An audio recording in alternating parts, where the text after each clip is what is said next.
just start diving into some Ayn Rand with you, getting back to basics in terms of philosophy. And it's what I'm interested in, it's what I'm enthusiastic about, and so we're doing a show. We're doing a show on Ayn Rand, more or less. We'll see.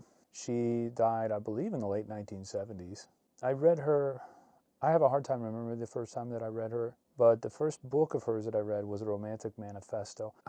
Somehow I stumbled into The Closing of the American Mind. I think that's by Leonard Peikoff. Anyway, he wrote one of these books that was like, oh, the education standards, they're dropping off, wouldn't you believe it? And I knew something was different about this person, and I stumbled into Ayn Rand as a result, and I ended up reading The Romantic Manifesto, which I'm now revisiting. I'm probably 10% of the way through. I really have focused my reading this week on Atlas Shrugged.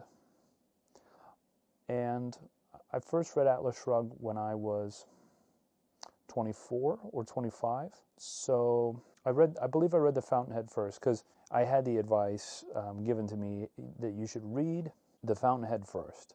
And so I read that. I was thrilled by it. I actually think I prefer The Fountainhead. I've read The Fountainhead twice. I've read Atlas Shrugged once. I've been searching in my mind. I'm pretty sure I've only read it once. So now I'm on my second read through. I'm about 12% of the way through or so. So that's like, I don't know, it's like a 1,000-page book. So I got to be somewhere around 120 pages that I've been reading. I've been reading a few books this week. I've been making good progress in Atlas Shrugged, and I'm partway through Romantic Manifesto. And some early impressions on Ayn Rand. What I said about I didn't say the nicest things about Ayn Rand.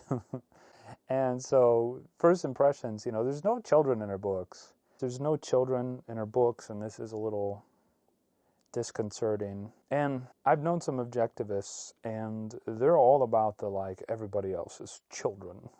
They're all children.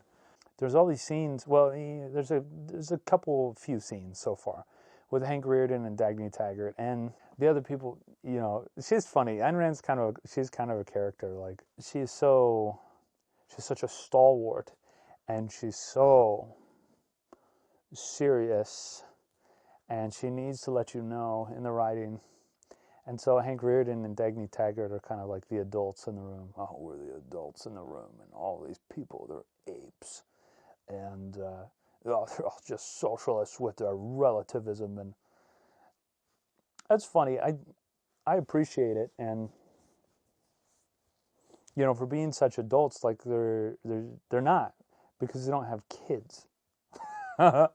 So they're like all about their careers, or they're just like, we're carrying the weight of the world, we're carrying the burden for the world.